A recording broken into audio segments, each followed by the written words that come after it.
Le Hall for Content, le salon du contenu de marque, édition 2022. Nicolas, je vais essayer de ne pas écorcher votre nom. Berchatsky. Presque parfait. C'est presque parfait. Berchatsky, mais vous l'avez, je vous l'accorde. Vous êtes d'origine ukrainienne. C'est ça. Et vous êtes entre autres le sales manager de The Editorialist. C'est ça, exactement. Qui est un service éditorial expert 100% spécialisé dans la production de contenu journalistique sous toutes ses formes. Vous allez nous expliquer tout ça dans les détails. Médias, articles, podcasts. Exactement. Donc effectivement, pour ma part, donc, comme vous l'avez dit, je suis effectivement Head of Sales chez The Editorialist. Et pour recontextualiser l'entreprise, voilà, ce qu'il faut retenir, c'est qu'effectivement, on est donc un service de production de contenu éditorial, donc 100% spécialisé pour le coup dans la production de contenu à forte valeur ajoutée. Et ce qu'on va revendiquer, c'est un ADN journalistique. Donc c'est-à-dire qu'on produit du contenu informatif plutôt que promotionnel ou publicitaire à destination des marques. Quand vous dites contenu à forte valeur ajoutée, c'est-à-dire, alors, ça veut dire quoi chez vous? Non, mais c'est une bonne question effectivement, et c'est pour ça qu'on parle de contenu effectivement informatif à forte valeur ajoutée. C'est-à-dire qu'on va vraiment revendiquer des expertises métiers sur des secteurs d'activité complexes. C'est-à-dire qu'on a beaucoup de clients dans la finance notamment, dans l'immobilier, etc. et qui veulent vraiment faire valoir leur expertise et justement s'asseoir comme des leaders de leur marché sur des secteurs techniques par moment. Et donc du coup, quand on parle de contenu à forte valeur ajoutée, c'est vraiment pour apporter quelque chose aux audiences de ces entreprises-là, et c'est là où on fait une différence avec effectivement la communication publicitaire ou promotionnelle qui met plutôt en avant des produits. Nous, on met en avant des expertises. Justement, cette expertise journalistique, elle vous permet de vous positionner dans une posture où quand une entreprise souhaite collaborer avec vous, eh bien, il y a un responsable éditorial qui est derrière tout ça. Il y a des secteurs d'activité où il y a des pôles spéciaux qui y sont dédiés.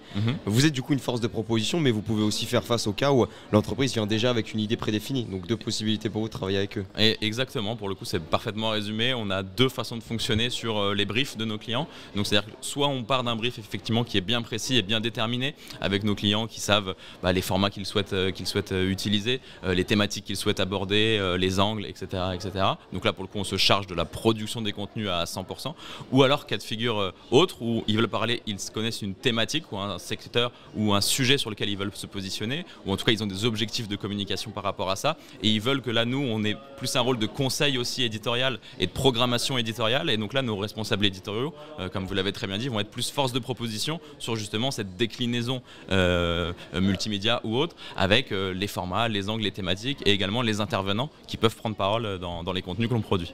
Peu importe les formats ou l'envie avec lesquels ces entreprises arrivent, il y a quand même 20% d'entreprises qui sont actuellement dans le CAC 40 qui collaborent avec vous, aussi des pure players. Est-ce que vous pouvez nous en citer quelques-uns? Oui, aujourd'hui, si on peut citer des grands groupes, on travaille avec L'Oréal. Oui, on allait vous poser la question justement. Effectivement, donc on travaille avec L'Oréal, on travaille avec Kering, on travaille avec Atos, notamment pour ne citer que.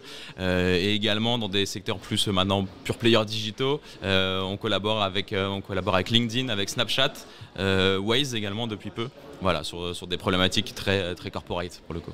Donc vous allez vraiment travailler sur des formats très différents selon les supports que vous utilisez. Oui, exactement. En termes de format, aujourd'hui sur le rédactionnel éditorial à proprement parler, on est en mesure de proposer à peu près tous les formats qui peuvent exister, je pense. Ça va donc de toute une typologie d'articles, que ce soit des articles de blog très success stories un peu légers, on va dire, à des articles vraiment d'analyse, d'expertise plus approfondie, où on va faire des interviews d'experts métiers, voilà, sur des thématiques sectorielles poussées. Et puis après des formats également plus denses, comme du livre blanc par exemple, du rapport RSE ou rapport annuel intégré qu'on développe de plus en plus aussi pour nos clients, là surtout grands comptes. Voilà, donc c'est effectivement une multiplicité des formats, et également qu'on vient enrichir avec des formats multimédia pour justement avoir du contenu plus snackable, on va dire, qui se consomme plus facilement aussi pour les audiences de nos clients, parce qu'on sait que quand on couvre des thématiques et des expertises sectorielles parfois assez pointues, il faut un niveau de lecture qui peut être à double niveau, justement, avec un contenu multimédia qui se consomme facilement et qui est en fin de compte une porte d'entrée vers un contenu plus riche et plus dense. Vous évoquiez en début d'interview soit les contenus prédéfinis, soit la force de proposition que vous apportez lorsque on est amené à collaborer avec vous. Est-ce qu'il peut y avoir cette intention aussi parfois plus pure, plus naïve, de simplement avoir une entreprise qui aimerait plus se faire connaître? Et à ce moment-là, on part de ce principe-là. Comment ça fonctionne, ces éditorialistes quand on arrive simplement en disant j'aimerais être plus connu entre guillemets? Ouais, pour le coup, c'est une bonne question. Je crois que c'est un peu le nerf de la guerre pour la plupart des entreprises aujourd'hui d'être plus connu. Plus mise en avant, ça peut paraître réducteur de dire plus connu, mais c'est une bonne façon de formaliser les choses. En fin de compte, nous on part d'un objectif, dans effectivement le cas de figure où il n'y a pas de brief précis, ou en tout cas ils n'ont pas la maturité nécessaire sur ce type de sujet-là. Nous, on va définir un objectif commun avec eux, de dire effectivement si c'est augmenter votre notoriété ou asseoir votre expertise sur tel et tel sujet. Là, nos responsables éditoriaux vont être force de proposition sur justement les formats, les angles, les thématiques à aborder pour répondre à la problématique du client. Exactement. On va s'adapter en fin de compte à l'objectif, au sujet, et en fonction de ça, on va proposer effectivement des angles, des formats qui peuvent permettre d'atteindre ces objectifs. Sur ce salon édition 2022, vous avez une innovation particulière à présenter?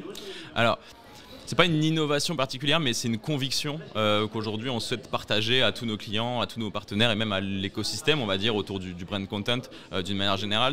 On est persuadé qu'aujourd'hui la communication, elle est vraiment vecteur de la transformation positive des entreprises. Il y a des évolutions sociétales qui se passent dans le monde depuis quelques années maintenant et dont les entreprises ne peuvent plus passer à côté. Et on estime que les entreprises ont un vrai rôle à jouer justement dans cette transformation positive. Et c'est une force en fait d'attraction de ces messages-là. Et donc du coup, ce qu'on essaye de faire passer comme message, c'est communiquer sur les thématiques RSE. On sait que par exemple, c'est une obligation réglementaire depuis le passage de la loi Pacte sur les rapports RSE, rapports annuels, etc. Mais nous, ce qu'on veut dire à nos clients, c'est ok, c'est une obligation réglementaire, mais c'est aussi un vrai axe et un vrai niveau de développement pour les entreprises. On sait via certaines études qu'aujourd'hui, les attentes de toutes les parties prenantes des entreprises sur ces sujets RSE, elles deviennent de plus en plus importantes, que ce soit en termes de prospects, donc d'attraction commerciale, mais aussi d'attraction des bons talents, notamment chez les jeunes générations. L'impact sociétal des entreprises est aujourd'hui un facteur clé pour postuler à une offre d'emploi, par exemple. Et donc du coup, nous, ce qu'on préconise à nos clients, c'est d'avoir une communication qui est en lien avec cette transformation positive et donc du coup d'incarner cette vision et ces messages clés. On peut se rapprocher de vous, Nicolas. Vous avez un site internet. Vous Exactement. pouvez laisser les coordonnées. www.the-éditorialiste.com. Exactement. Vous êtes présent sur ce salon édition 2022 du All for Content. Merci d'être venu ce matin sur notre plateau. Écoutez, merci à vous pour l'accueil et à très bientôt. À bientôt. Au plaisir.